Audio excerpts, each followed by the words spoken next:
Guys, here's our second lesson for week 3 of our virtual learning here. We're doing lesson 9. This is our last lesson. Next week will be your test. So good thing you might want to do is go back to week 1 from our virtual learning and look at the assignment that I posted there. Some of you guys did it. Not everybody did, but some of you guys did. And I would use that as a study guide as well as the lessons that we've done for the past 2 weeks to prepare for your test. I'm not going to make a new study guide for that test. I'm just going to give you guys the test, and you guys have, the week to complete it. And I don't care if you use notes or whatever, but there will not be an additional study guide. So if you want to know how to study for your test this week, go back to week 1, 2 weeks ago, look at the study guide I posted there, and then look over your notes from the past 2 weeks, this week included in last week, prepare for your exam. That's all the stuff that you'll need. So today's lesson is on how to graph a logarithmic function. What do logarithmic functions look like? It's kind of nice to know what functions look like when you graph them. It can be helpful later on.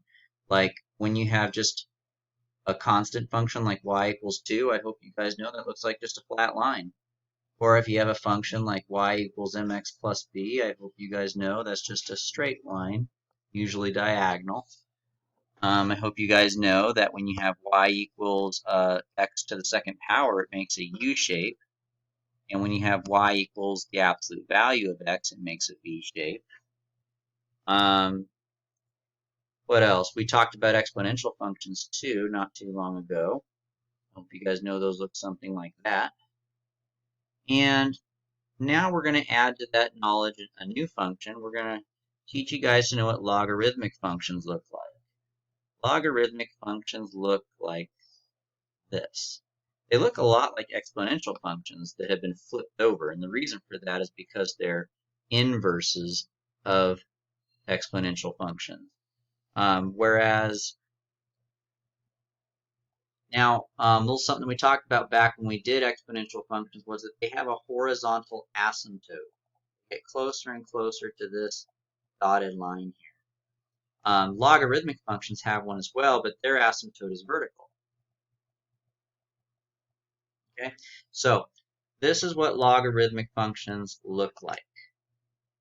Let's go ahead and see, how do you graph a log function? All right, it's a 3-step process. The first thing that we're going to do is find our domain. That's where you take the argument and you make it greater than 0. Based on whatever the domain is, we're going to make a table of values. We're going to pick some x's. The reason why you need to know your domain, though, is so you know what x values to pick. Like when we get our answer, for instance, we're going to get something for step 1 like x has to be greater than 3. So we need to come down here, and when we make our table, we know we're only going to be allowed to pick values for x that are actually greater than 3. Okay. Now, another suggestion I make to you is that when you pick your x values, pick some x values that are a pretty good distance apart from each other. I just came up with the number 5 randomly.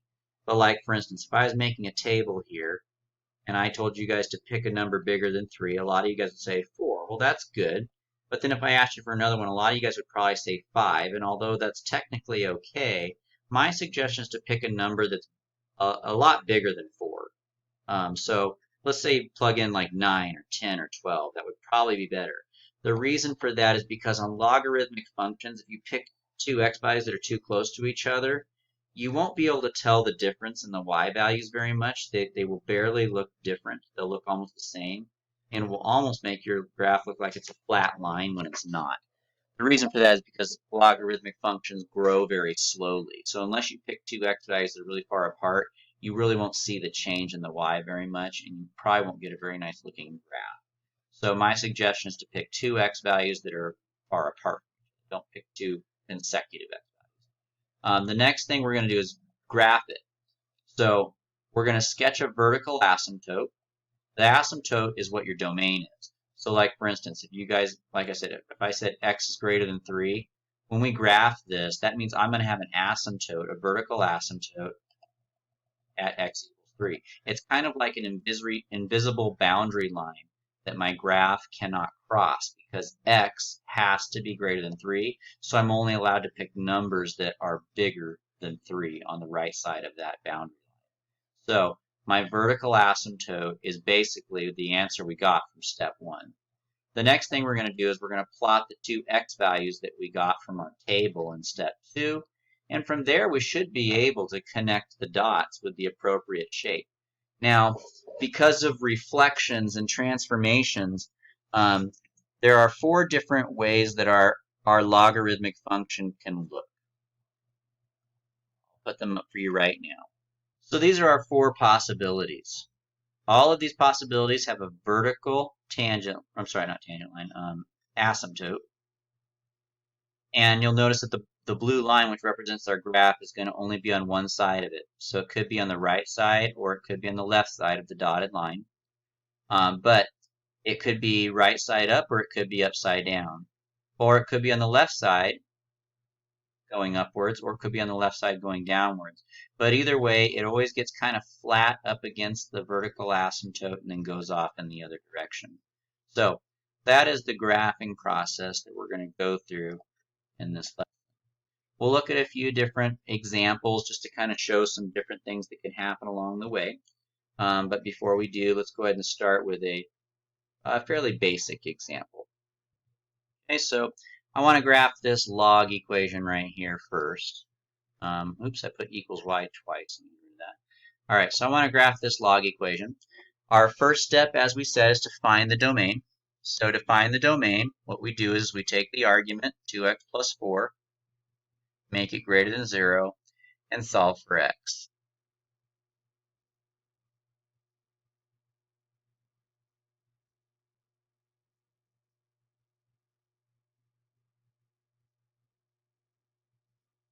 So I know that x has to be greater than 2, and that's important for our second step. My second step is to make a table.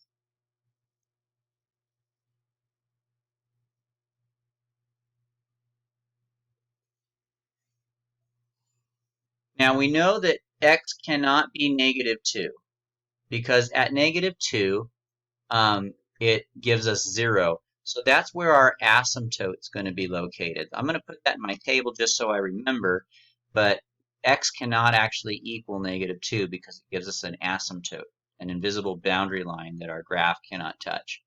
But what I will do now is I'm going to pick some x values that are greater than negative 2. Okay, so suppose I picked 0. 0 is bigger than negative 2. That's a good one. But let's pick another number bigger than negative 2 now. Some of you guys might say 1, but remember, I told you guys when you pick your x values, make sure they're spaced apart pretty good. So I'm going to go ahead and just pick like, let's say 9. Right? Now my job is going to be, I need to figure out what are the x value or the y values that go with those x's. Now this is where a lot of the work that we have to do comes into play.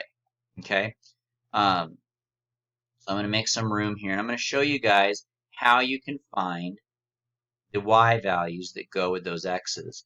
Here's what you're going to do. We're going to take our equation up top and we're going to plug in the x values that we're using one at a time. So first of all, I'm plugging in 0. So let's plug in 0.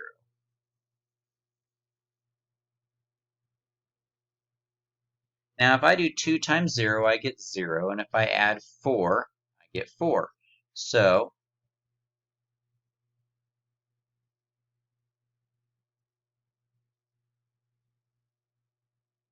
now what do? This is where things get a little bit weird. We need to simplify this. Now the way we're going to do that is we're going to do something we learned, I think it might have been a week or two ago. I don't remember which it is. I think it was a week ago. Is we're going to use the change of base formula to figure out what this is.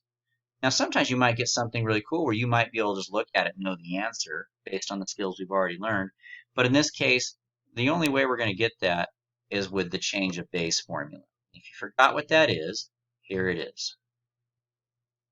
Change of base formula says we're going to make a log that's base 10. And when it's base 10, we don't need to write the base anymore. And this number goes on the top, and this number goes on the bottom. That's our change of base formula. And from here, we're going to get out our calculators, and we're going to actually figure out what is log of 4 divided by log of 3. Now remember, when you type this into your calculator, you need parentheses. Let me back up a little bit. Smudge. You need parentheses around your 4, and you also need parentheses around your 3 there. Otherwise, your calculator will get confused and give you a wrong answer. So here we go. I'm going to type this into my calculator. Log 4, parentheses, divided by log 3, parentheses. And I get a decimal number there. I'm getting 1.26.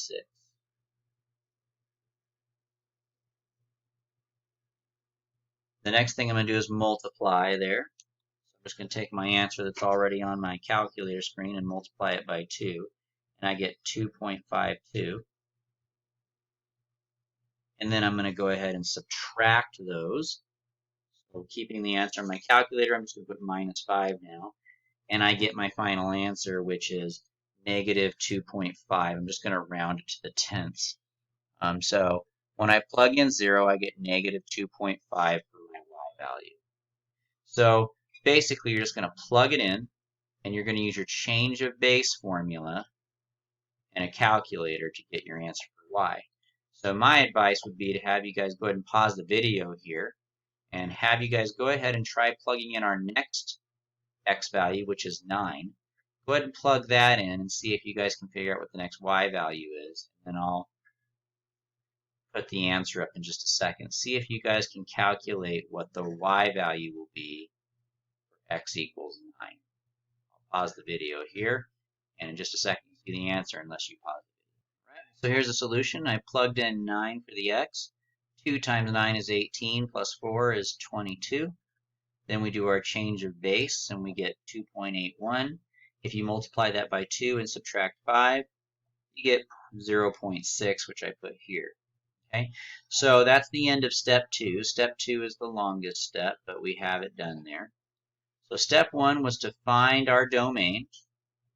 X has to be greater than -3.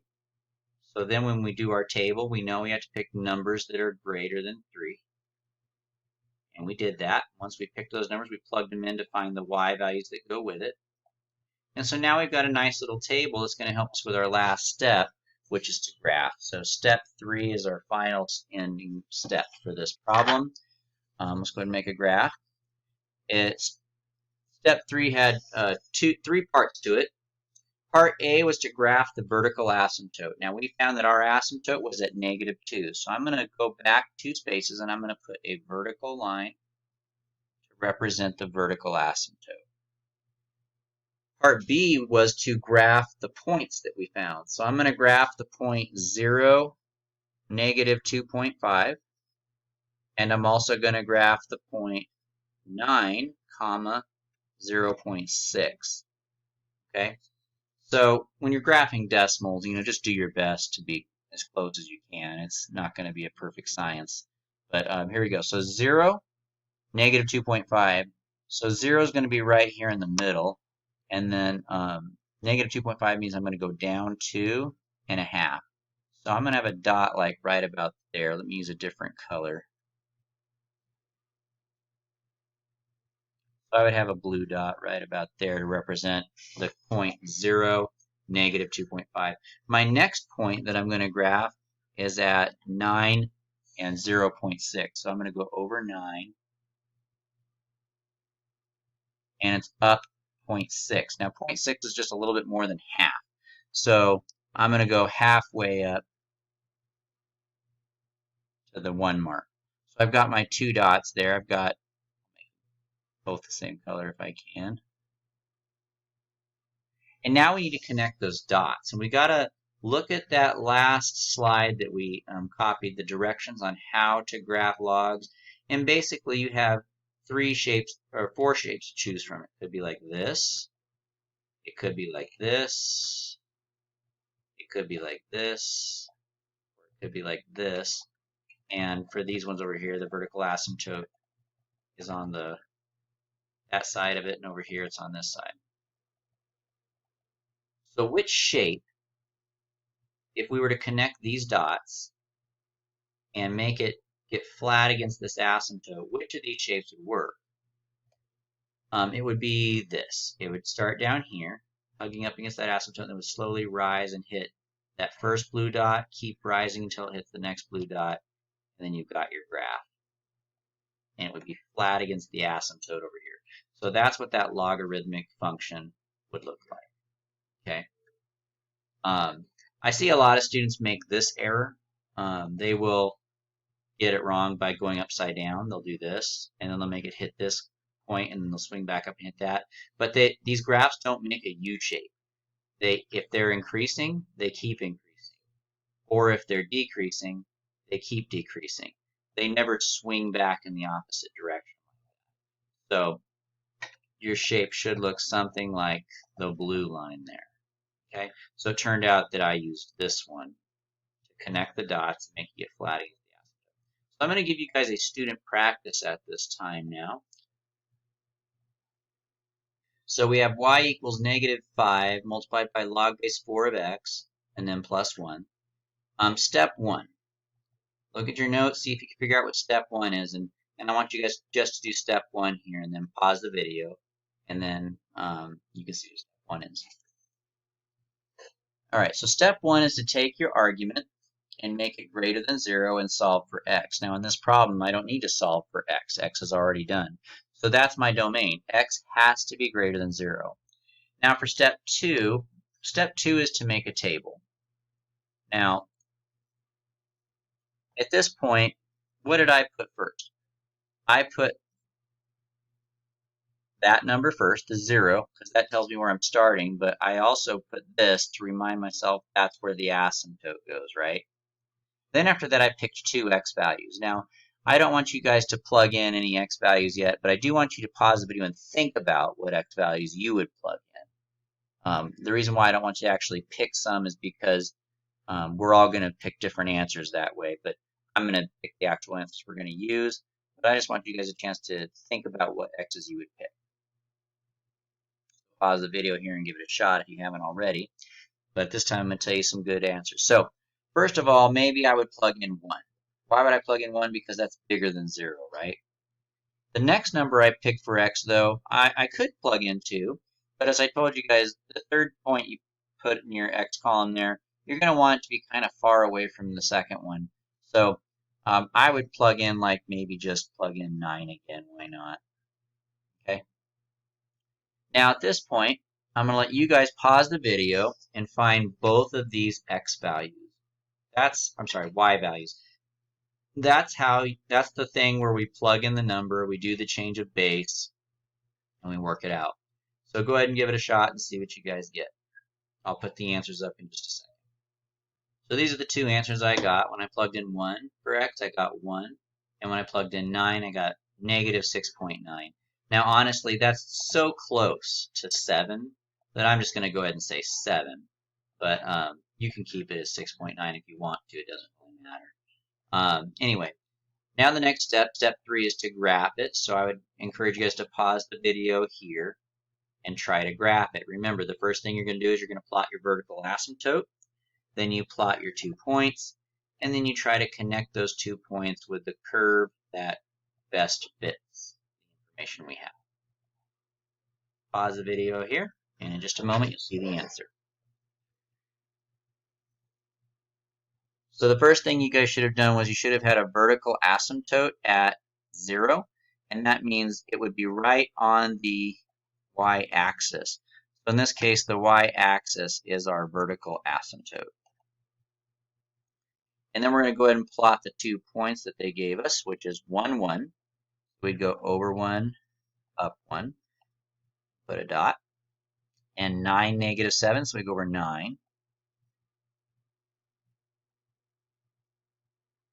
And we're going to go down to -7.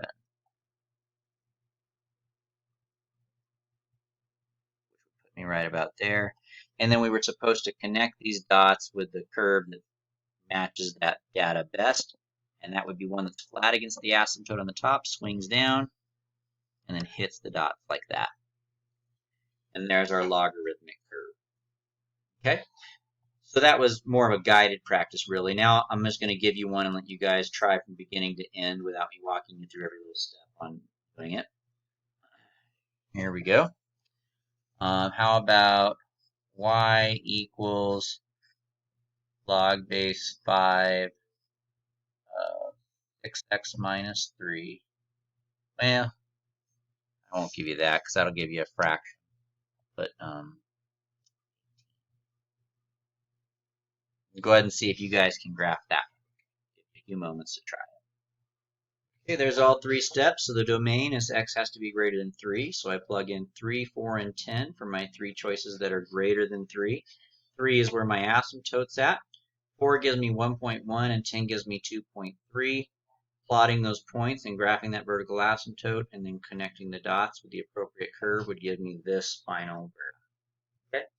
Now I want to do one more problem that's kind of like that before I move on to two other quick examples at the end. Something kind of weird can happen sometimes, and I want to show you guys that. So let's go ahead and try this problem here. Log base 4 of 2 minus 2x minus 7. Okay, so let's do that one. So I want to show you guys what's kind of weird about this problem, and I'm going to let you guys do the last half of the problem, and I'm going to do the first half because the weird thing happens in the first half of the problem. So the first half of the problem is to find your domain. So you take your arguments and you make it greater than 0, and then you solve. And here's where the weird thing happens. There. We're going to divide both sides by -2. But there's a little rule in math. I'm not going to go into why right now. But the rule in math is that whenever you have an inequality, if you divide by a negative number,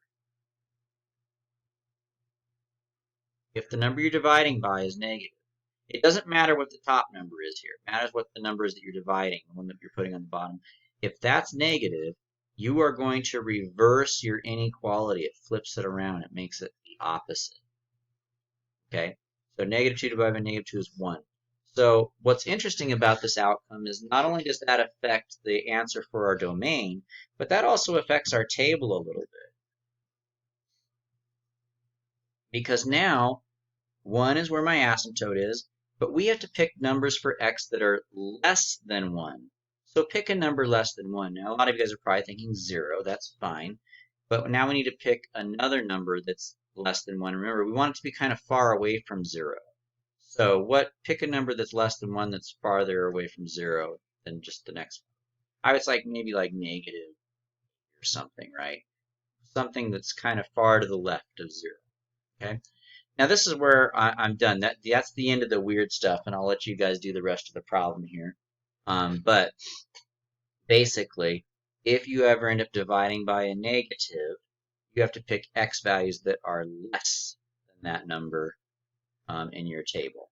Okay, so go ahead and finish the problem, and I'll put the final answer up here in just a second. So pause the video and finish it up. All right, so notice that the curve is on the left side of the dotted line this time. That happens anytime your x has a negative number being multiplied by it. It flips it the other way around.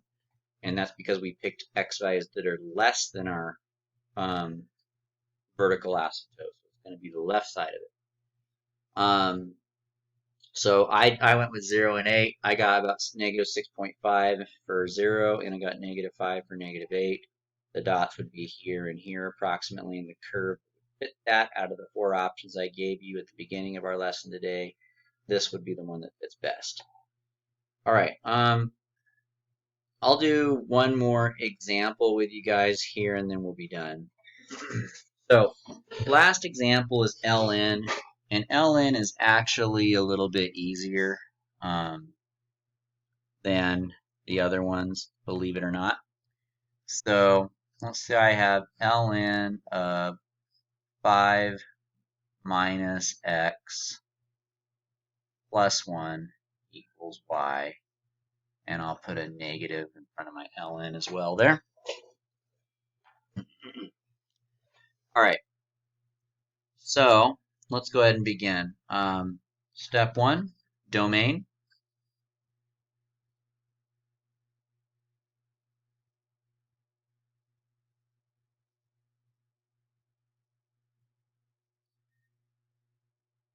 Now notice here I'm dividing by a negative again, so I do need to flip my inequality.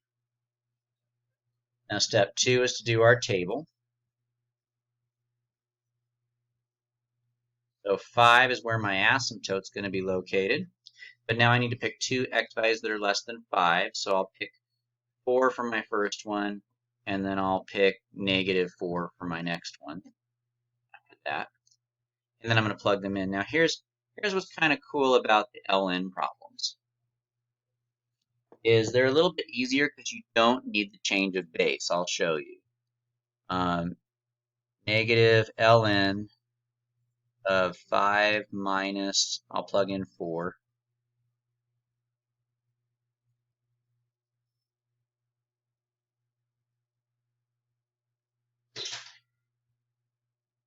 Now, first of all, for this problem, you can use your calculator if you want to. All you have to do is push the ln button with the number 1. So ln of 1, you're going to get 0. Now, some of you guys might remember, though, that's one of our properties. So on this problem, you don't even need a calculator for that. You could have known that ln of 1 is just 0 anyway. And -0 is just 0. So the answer for that one is 1. Okay. Now for the next one, though, we're going to have 5 minus a -4. So we're plugging in a -4 this time.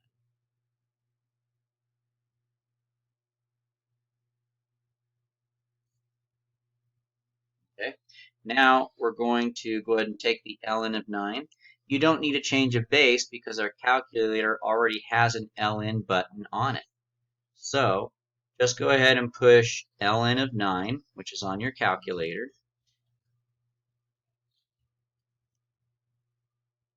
And I get 2.2 approximately. And there's the negative in the front, so that makes it a negative 2.2. So when when I add 1 to it, I end up with negative 1.2. So LN problems are kind of easier because you don't need the change of base when you're finding your Y values. All you have to do is just push the LN button and it makes life a little bit easier. And then you're ready to graph. So,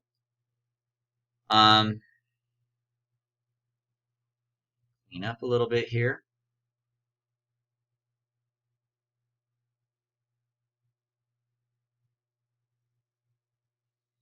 Let's go ahead and see number 3.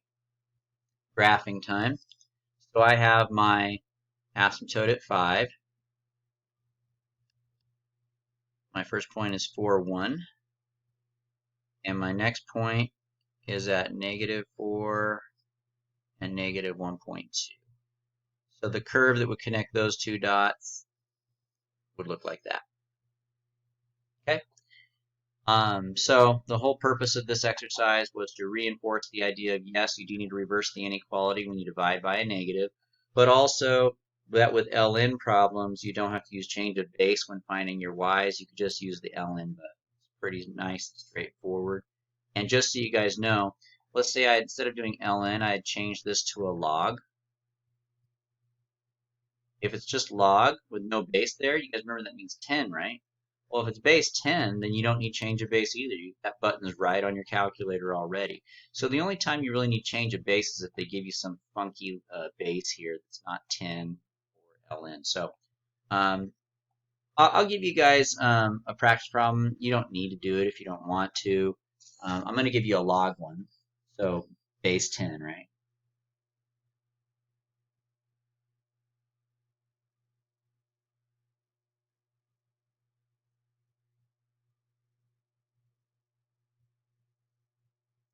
So go ahead and see if you guys can graph this one. Now, remember, since there's no base there, that means it's 10, and you don't really need to do the change of base on this problem to get the answer. See what you guys get. I'll pause the video here, and then you guys try it out if you want. So if you decided to try this problem, I would encourage you to make sure you check number 1. Did you get x is less than 2 because you flipped the inequality because you divided by a -4? And also, did your graph come out looking like mine? Now, your table probably didn't necessarily look like mine because you may not have chosen these x values. I don't know which x values you chose, but it doesn't really matter which x values you chose either way. Your curve should have looked something like this. Okay? And so that concludes graphing, and that's the end of our lessons for this week. So go ahead and hit up your homework for this lesson, and continue our journey next week with your Unit 9 test.